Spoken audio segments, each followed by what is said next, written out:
अस्सलामुअलैकुम स्टूडेंट्स जी। Ninth class आज हम करने जा रहे हैं फिर अपनी नाइन्थ फ़िज़िक्स जो न्यू बुक है उसका अगला लेक्चर, और वो है ग्राफिकल एनालिसिस ऑफ मोशन। यानी मोशन का हमने ग्राफ के ज़रिए उसका एनालिसिस करना है। तो इसमें सबसे पहले हमें जो चीज़ पता होनी चाहिए वो है ग्राफ, कि ग्राफ क्या होता है। ठीक है, तो ग्राफ की डेफिनेशन लिखेंगे कि graph is a pictorial way. Pictorial लफ्ज़ पिक्चर से निकलता है कि ये एक तस्वीरी तरीका होता है। Pictorial way to represent relationship या relation between two physical quantities.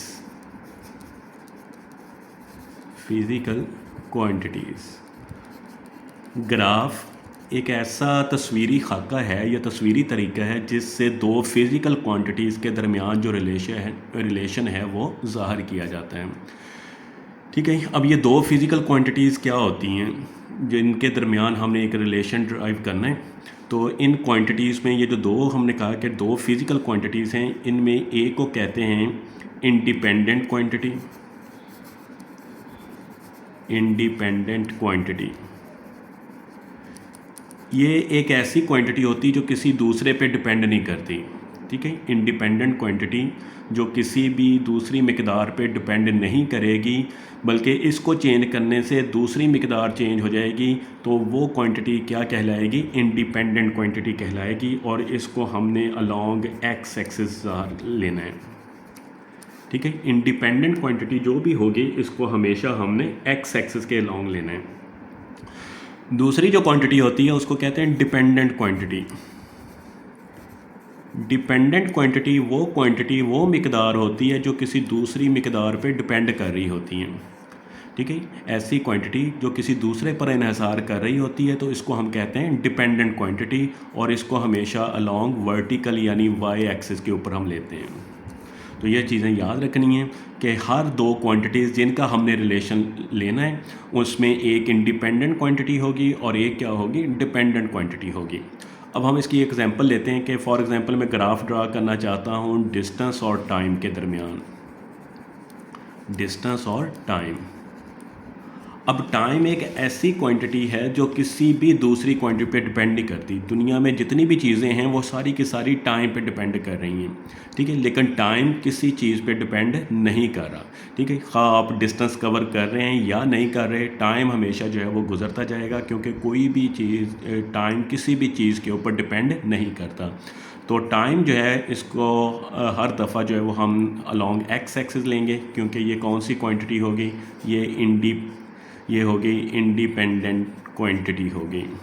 ठीक है, इंडिपेंडेंट है, जबकि डिस्टेंस जो है वो टाइम पे डिपेंड करता है। तो टाइम डिस्टेंस जो है ये क्या हो जाएगा? ये डिपेंडेंट क्वांटिटी हो जाएगी। डिस्टेंस जो है वो डिपेंडेंट क्वांटिटी है और टाइम जो है वो इंडिपेंडेंट। इसलिए टाइम को जब भी हमने ज़ाहिर करना है तो वो एक्स एक्सिस पर करेंगे, और डिस्टेंस को जब भी हमने ज़ाहिर करना है तो वो हम वाई एक्सिस पर करेंगे। ठीक है, इस तरह ये दो क्वांटिटीज़ ग्राफ में हम दो फिज़िकल क्वांटिटीज़ का रिलेशन जो है वो ज़ाहिर करते हैं। उन दो में एक क्वांटिटी जो है वो इंडिपेंडेंट कहलाती है और दूसरी जो है वो डिपेंडेंट। इंडिपेंडेंट क्वांटिटी आपने हमेशा एक्स एक्सिस पर लेनी है और डिपेंडेंट क्वांटिटी जो है वो हमेशा वाई एक्सिस पर लेनी है। अब एक्स एक्सिस और वाई एक्सिस क्या होंगे? ठीक है, जब भी हम ग्राफ ड्रा करते हैं तो इस तरह इनके ऊपर एक्सिस ड्रा करते हैं। अब ये जो हॉरिजेंटल लाइन होती है ये वाली, जिसको उफ़की लाइन कहते हैं, या जिस तरह रजिस्टर की लाइन है उसी तरह की लाइन हो, तो इसको हमने नाम देना है कि ये एक्स एक्सिस है। और ये जो वर्टिकल लाइन या अमूदी लाइन होती है, ठीक है, तो ये क्या कहलाएगी? ये वाई एक्सिस कहलाता है। एक्स एक्सिस और वाई एक्सिस। अब एक्स एक्सिस और वाई एक्सिस दोनों एक दूसरे के ऊपर परपेंडिकुलर होते हैं, म्यूचुअली परपेंडिकुलर होते हैं ये एक दूसरे के ऊपर, यानी दोनों एक दूसरे के साथ 90 का एंगल बनाते हैं। अब जब दो एक्सिस एक दूसरे के साथ 90 का एंगल बनाएंगे तो वो म्यूचुअली परपेंडिकुलर, इसको हमने नाम देना है कि ये क्या होंगे? Mutually perpendicular. म्यूचुअल का मतलब होता है बाहम, यानी ये दोनों एक दूसरे के साथ परपेंडिकुलर होंगे, म्यूचुअली परपेंडिकुलर। उर्दू में इसको कहते हैं कि बाहमी अमूद होंगे ये दोनों। ठीक है, बाहमी अमूद होंगे दोनों। अब ये एक्स एक्सिस है, ये वाई एक्सिस है। अगर एक्स नेगेटिव में आ रहा हो तो उसको इस तरफ ड्रा करेंगे, और अगर वाई नेगेटिव आ रहा हो तो वो नीचे आ जाएगा। ठीक है, अब यहाँ पर ये दोनों लाइनें एक दूसरे को कट करती हैं। इस पॉइंट को हम अमूमन जो है वो ओ से ज़ाहिर करते हैं, और ये कहलाता है ओरिजिन। इसको ओरिजिन का नाम देना है। ठीक है, जहाँ पर दोनों लाइंस एक दूसरे को कट करेंगी उस पॉइंट को हमने क्या नाम देना है, ओरिजिन। वो इसका ओरिजिन बन जाएगा। अब ये जो है कम्बिनेशन एक्स ओ एक्स डैश, ये कम्बिनेशन एक्स ओ एक्स डैश हो गया। ठीक है, ये सारे का सारा हॉरिजेंटल है, ये हॉरिजेंटल कहलाएगा। और दूसरा जो है वाई ओ और वाई डैश, ठीक है, इसको हमने क्या नाम देना है, ये वर्टिकल कहलाएगा। अब जो भी इंडिपेंडेंट क्वांटिटी होगी वो एक्स एक्सिस पर आएगी। एक्स एक्सिस जो है वो इंडिपेंडेंट क्वांटिटी के लिए होगा। इंडिपेंडेंट क्वांटिटी मैंने पहले भी बताया, जो किसी दूसरी पर क्वांटिटी पर डिपेंड नहीं करेगी वो इंडिपेंडेंट क्वांटिटी कहलाएगी। और वाई एक्सिस पर जो हम क्वांटिटी डिनोट करेंगे वो क्या होगी, वो डिपेंडेंट क्वांटिटी होगी। वो क्वांटिटी क्या होगी, डिपेंडेंट क्वांटिटी जो है वो वाई एक्सिस पर। ये थोड़ा सा पहले ग्राफ के बारे में। अब हमने जो है वो ग्राफ ड्रा करने हैं, जिसमें पहले जो है ग्राफ आ जाएगा वो कहलाता है डिस्टेंस टाइम ग्राफ। इसके हमने मुख्तलिफ केसेस लेकर जो है वो ग्राफ को ड्रा करना है। ठीक है, अब हमारा जो मेन टॉपिक है बड़ा इम्पॉर्टेंट है, ये सारे के सारे। उसमें पहला आ जाता है distance time graph. Distance time graph. अब इसमें हमने मुख्तलिफ केसेस लेने हैं डिस्टेंस टाइम ग्राफ के। डिस्टेंस और टाइम इन दोनों के दरमियान हमने रिलेशन जो है वो ड्रा करना है। ठीक है, अगर हम रिलेशन ड्रा करें डिस्टेंस और टाइम के दरमियान तो उस ग्राफ को हम क्या नाम देंगे, डिस्टेंस टाइम ग्राफ का नाम देंगे। तो इसमें हम पहला केस लेते हैं। पहला केस क्या है कि अगर एक बॉडी जो है वो इक्वल इंटरवल ऑफ टाइम में equal interval of distance cover करें। ठीक है, if body covers equal distance in equal interval of time, तो उसका ग्राफ जो है वो किस तरह का आएगा। ठीक है, अगर एक बॉडी जो है वो इक्वल डिस्टेंस कवर करे इन इक्वल इंटरवल ऑफ टाइम। अब जो बुक पे वैल्यूज़ ली हैं वो भी आप ले सकते हैं, या आप डिफरेंट वैल्यूज़ भी ले सकते हैं, लेकिन ग्राफ जो है वो सेम आना चाहिए। अब ये आ गया मेरे पास एक्स एक्सिस और ये आ गया वाई एक्सिस। अब यहाँ पर हॉरिजेंटल जो है वो मैंने टाइम लेना है। ठीक है, फॉर एग्जांपल मैं टाइम और इसका यूनिट सेकंड में ले लेता हूँ, और वाई एक्सिस पर जो है वो डिस्टेंस लेंगे, और डिस्टेंस जो है वो मैं मीटर में ले लेता हूँ। अब यहाँ पर मैं कुछ पॉइंट्स लगा रहा हूँ, टाइम की वैल्यूज़ ले रहा हूँ। ठीक है, 2 सेकंड ले लिए, फिर 4 सेकंड है, 6 सेकंड, 8 सेकंड है, और 10 सेकंड है, 12 अप टू सो ऑन। और जो डिस्टेंस कवर हो रहा है वो हम कहता हूँ कि 4 मीटर है, 6 मीटर है, 8 मीटर है, और 4 है, 6 है, और या ऐसा कर लें कि 4 8 कर लें। ठीक है, फिर 12 कर लें, और फिर 16 कर लें। अब मैं कहता हूँ कि जब टाइम 2 सेकंड था, जो उसमें डिस्टेंस कवर हो रहा था वो 4 मीटर है। ठीक है, तो दोनों को आगे की तरफ बढ़ा के, यानी दोनों पर परपेंडिकुलर ड्रा करके इस तरह आगे की तरफ लाइनें लगा लें, और जहाँ पर एक दूसरे को कट करें वहाँ पर आपने एक पॉइंट लगा लेना है।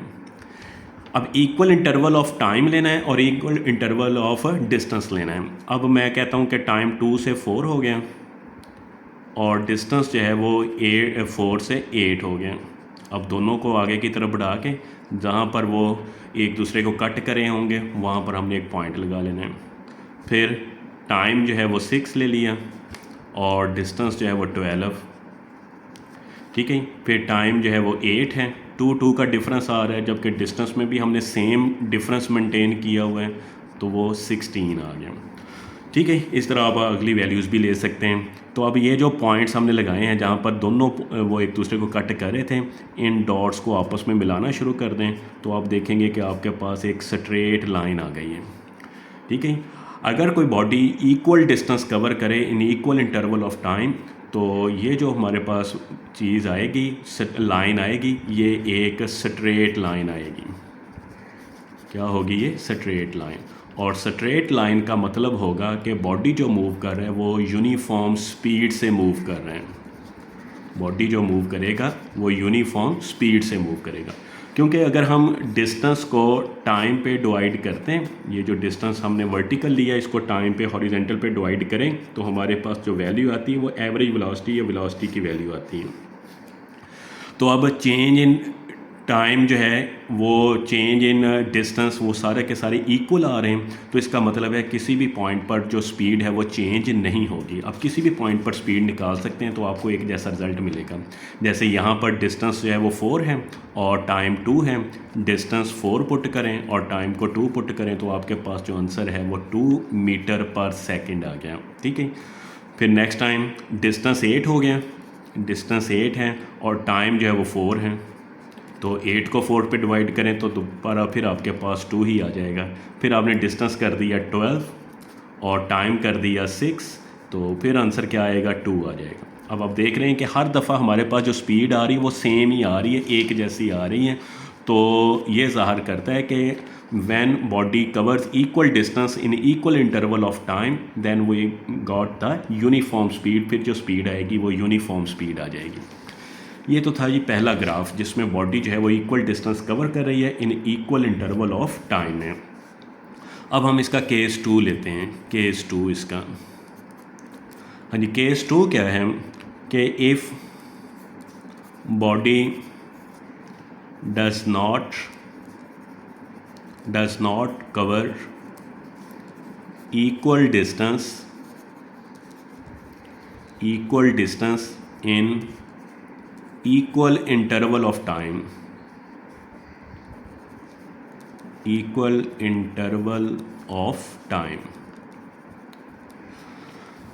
हाँ जी। अब हम जो केस ले रहे हैं इसमें टाइम के तो जो इंटरवल लेने वो हमने इक्वल लेने हैं। टाइम जो है वो इक्वल इंटरवल लेंगे, यानी टाइम के जो वक्फे होंगे वो एक जैसे ही लेंगे। जहाँ पर जैसे यहाँ पर था 2, 4, 6, 8 एक जैसा इंटरवल था। लेकिन अब बॉडी जो है वो डिस्टेंस कवर नहीं करेगी, इक्वल डिस्टेंस कवर नहीं करेगी, तो इसका ग्राफ जो है वो किस तरह का आएगा? अब इसमें हमारे पास 2 तरह की वैल्यूज़ आएंगी। ठीक है, इसके 2 हिस्से हम कर लेते हैं। एक तो इंक्रीजिंग वेलोसिटी को या इंक्रीजिंग स्पीड को ज़ाहिर करना है और एक हमने ज़ाहिर करना है डिक्रीजिंग स्पीड को या डिक्रीजिंग वेलोसिटी को ज़ाहिर करना है। ठीक है, तो पहले मैं कुछ इस तरह का ग्राफ ले लेता हूँ, कुछ वैल्यूज़। ये आप बुक वाली वैल्यूज़ भी ले सकते हैं या अपनी वैल्यूज़ हैं वो भी आप ड्रा कर सकते हैं। कोई भी एग्जांपल के तौर पर आप वैल्यूज़ ले सकते हैं। यहाँ पर हम ले लेते हैं टाइम और यहाँ पर आ जाएगा डिस्टेंस इन मीटर में ले लें और टाइम जो है ये सेकंड में है। अब टाइम का इंटरवल जो है वो वही ले लेते हैं हम, 2 है, 4 है, 6 है, 8 है और 10 है। ठीक है, यहाँ तक जो है वो हमने टाइम ले लिया है। अच्छा जी, अब दूसरी तरफ जो है वो डिस्टेंस है, तो डिस्टेंस के इंटरवल तो उसी तरह ड्रा कर लें। हाँ जी, डिस्टेंस के इंटरवल मैं यहाँ पे ले लेता हूँ 4 मीटर है, यहाँ पर 8 है, यहाँ पर जो है वो 12 ले लिया और यहाँ पर 16 ले लिया। ठीक है, उसी तरह की वैल्यूज़ ले ली। और मैं कहता हूँ कि जब बॉडी कवर कर रही थी 2 सेकंड का टाइम था, तो बॉडी ने जो डिस्टेंस कवर किया वो 4 की बजाय मैं कह देता हूँ कि उसने 3 कवर किया है। ठीक है, बॉडी ने 3 डिस्टेंस कवर किया है। अब यहाँ पर 4 है तो 1 है, 2 है, 3 है, तो 3 यानी 4 से थोड़ा सा नीचे और 2 के सामने यहाँ पर आपने एक डॉट लगा देना जहाँ पर वो एक दूसरे को कट करेंगे। फिर मैं कहता हूँ कि टाइम जो है वो 4 है और बॉडी ने जो डिस्टेंस कवर किया है, ठीक है, बॉडी जो डिस्टेंस कवर कर रहे हैं 4 में, और वहाँ पर अब हम कोई वैल्यू ले लेते हैं कि टाइम ज़्यादा हो और डिस्टेंस जो है वो कम कवर हो। तो ये भी आपने कुछ इस तरह का लेना है पहला केस आपने। चलें इसी तरह इसका ग्राफ बनाते जाते हैं। 4 है और बॉडी ने कवर किया है जी 7, मैं कह देता हूँ कि उसने जो डिस्टेंस कवर किया है वो 7 है, इस तरह। ठीक है, फिर टाइम जो है वो 6 है और बॉडी जो डिस्टेंस कवर कर रही है वो मैं कह देता हूँ 8-9 कवर कर रही है, यहाँ तक कवर कर ली है, ठीक है।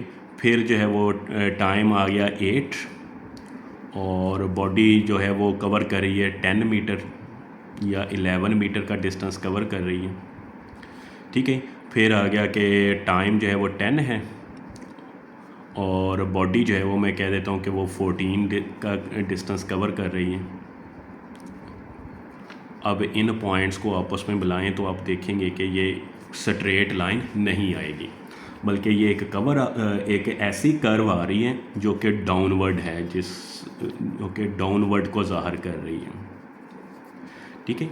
बॉडी जो है एक ऐसी हमारे पास कर्व आ रही है। अगर इन पॉइंट्स को आप अच्छी तरह मिलाएंगे स्ट्रेट लाइंस ड्रा करके तो आप देखेंगे कि ये एक कर्व आएगी और कर्व भी क्या होगी, डाउनवर्ड कर्व होगी, यानी वो नीचे की तरफ को एक कर्व बन रही होगी। अब नीचे की तरफ अगर कर्व बन रही हो तो इसका मतलब है कि बॉडी जो मूव कर रहा है वो डिक्रीजिंग वेलोसिटी से मूव कर रहा है। किस वेलोसिटी से? डिक्रीजिंग वेलोसिटी या डिक्रीजिंग स्पीड के साथ मूव कर रहे हैं। जब भी कर्व इस तरह की आएगी कि उसका जो मुंह है या उसकी कर्व बन रही होगी वो डाउनवर्ड नीचे की तरफ बन रही हो, तो इसका मतलब है कि बॉडी की स्पीड जो है वो लगातार क्या हो रही है, कम हो रही है, डिक्रीजिंग स्पीड से मूव कर रहे हैं। अब एक इसका और भी ग्राफ बना लेते हैं। ये उसी तरह वैल्यूज़ ले लें। यहाँ पर 2 टाइम है सेकंड में, 2 है, 4 है, 6 है, 8 है और 10 सेकंड तक एक्स एक्सिस पर, और इसी तरह वाई एक्सिस पर वैल्यूज़ ले लें। 4 डिस्टेंस हम ले रहे हैं, 8 है, ठीक है, फिर 12 है और फिर 16 है। ये सारा डिस्टेंस है और ये किस में हम ले रहे हैं, मीटर में हम डिस्टेंस ले रहे हैं।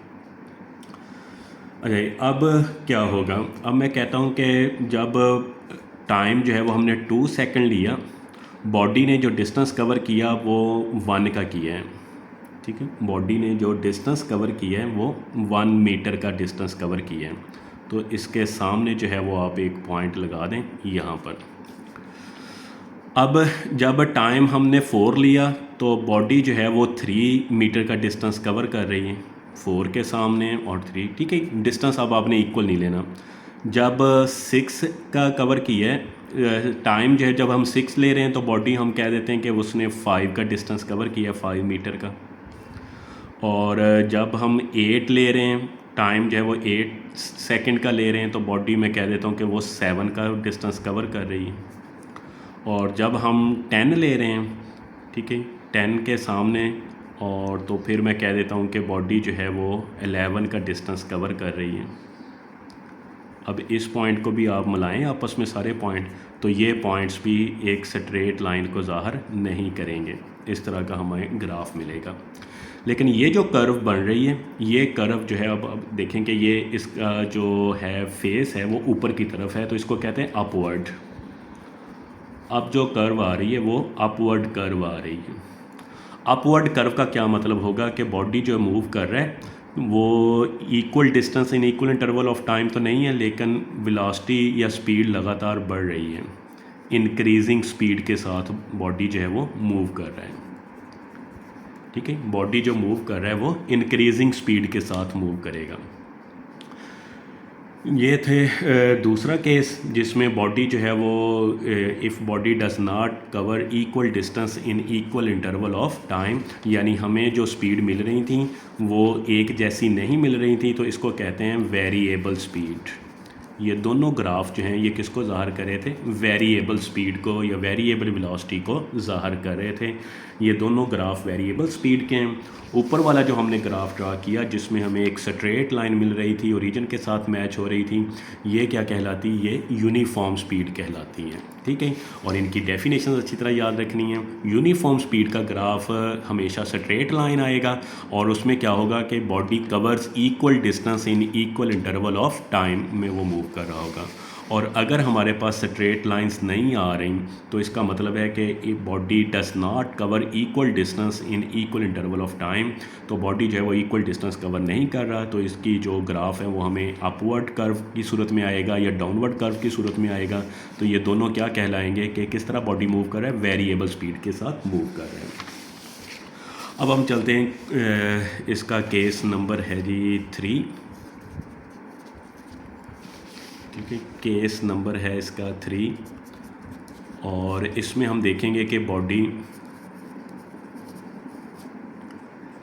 बॉडी जो है वो कांस्टेंट स्पीड के साथ जो है वो मूव कर रहा है। ठीक है, बॉडी जो है वो कांस्टेंट स्पीड के साथ, body is moving constant speed.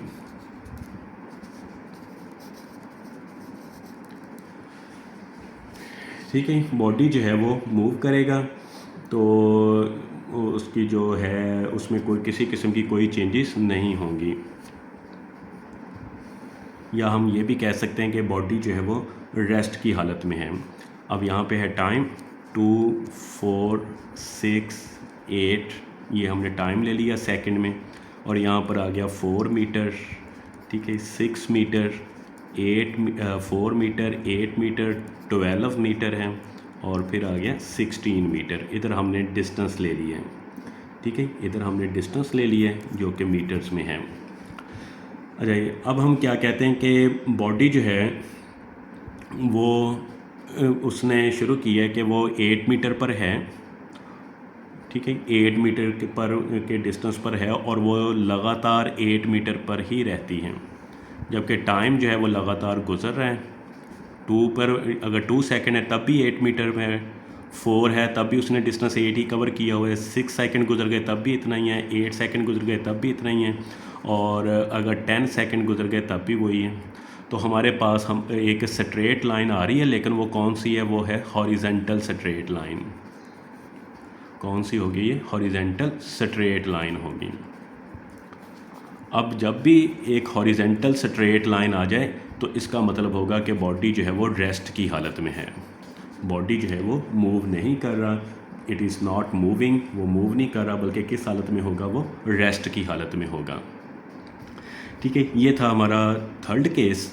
अब हमने इसमें से कुछ टर्म जो है वो डिफ़ाइन करनी है, जिसमें पहले आ जाता है कि area under distance time graph. Area under distance time graph. अब हम इसी ग्राफ को ले लेते हैं और इसी ग्राफ में ये जो यहाँ तक रेक्टेंगल बन रही है, इसका हमने एरिया जो है वो कैलकुलेट करना है। तो ये सारा एरिया हम कैलकुलेट कर सकते हैं। कैसे कैलकुलेट करेंगे कि हम डिस्टेंस को और टाइम को जो है वो मल्टीप्लाई कर देंगे। एरिया निकालने के लिए एरिया, हाँ जी, इज़ इक्वल टू क्या आ जाएगा? रेक्टेंगल का एरिया लेंथ मल्टीप्लाई विड्थ, तो क्या करेंगे? एस और मल्टीप्लाई क्या कर देंगे? टी कर देना है। तो एरिया इस तरह हम इसका फाइंड कर सकते हैं कि जितना डिस्टेंस कवर किया है उसको क्या करेंगे कि टाइम के साथ जो है वो उसको मल्टीप्लाई कर दें, तो हम उसका एरिया जो है वो फाइंड कर सकते हैं। ठीक है, तो इसको हम नाम देते हैं area under distance time graph का नाम देते हैं। दूसरी इसमें जो चीज़ हमने मालूम करनी है वो है gradient.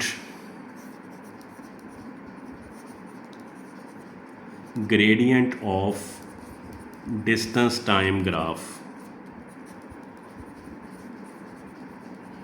Gradient of distance time graph. हाँ जी, ग्रेडियंट का दूसरा नाम भी आपने याद रखना है, इसको स्लोप का भी नाम देते हैं। ठीक है, ग्रेडियंट को स्लोप का भी नाम देते हैं। अब ये हमने इसकी स्लोप जो है वो किस तरह फाइंड करनी है, तो इसमें भी हम एक्स एक्सिस और वाई एक्सिस की वैल्यूज़ ले लेते हैं और फ़र्ज़ करते हैं कि एक कोई बॉडी है वो इस वक्त पॉइंट पी पर है। ठीक है, और यहाँ पर जो टाइम है वो t1 है और जो डिस्टेंस है वो s1 है। यहाँ से बॉडी मूव करता हुआ चला जाता है एक पॉइंट Q पर जब वो चला जाता है तो टाइम जो है वो हो जाता है t2, और जो वो डिस्टेंस हो जाता है उसका वो s2 हो जाता है। अब दोनों में चेंज निकाल लें। अब उसने डिस्टेंस कितना कवर किया है, यहाँ से यहाँ तक वो हो गया s2, फाइनल में से इनिशियल को माइनस कर दें। टाइम में चेंज क्या आई है? t2 और माइनस t1 कर देना। अब इसमें ग्रेडियंट क्या है, चेंज क्या हुई है, तो ग्रेडियंट को अभी मैंने बताया कि क्या नाम देते हैं, स्लोप का भी नाम देते हैं। ठीक है, तो स्लोप कैसे निकालनी हमने, वाई एक्सिस को एक्सिस पर, वाई एक्सिस वाली वैल्यू को एक्स एक्सिस वाली वैल्यू पे डिवाइड कर देना है। ठीक है, अब वाई एक्सिस वाली वैल्यू ये आई है, क्या आई थी वो, S2 माइनस S1, और एक्स एक्सिस में जो टाइम चेंज हो रहा है वो T2 माइनस T1। अब S2 माइनस S1 तो ये टोटल डिस्टेंस को ज़ाहिर करेगा, और T2 माइनस T1 ये टोटल टाइम को। तो ये आ गया हमारे पास S/T। S/T हम जानते हैं किसका फार्मूला होता है, ये एवरेज वेलोसिटी का फार्मूला होता है। तो अब इसमें जो चीज़ मेन है, याद रखने वाली चीज़ है, वो आपने ये रखनी है कि जब भी आप डिस्टेंस और टाइम की स्लोप निकालेंगे तो वो आपको वेलोसिटी के इक्वल आएगी। ठीक है, या यहाँ पर इस पॉइंट को लिख लें कि ग्रेडियंट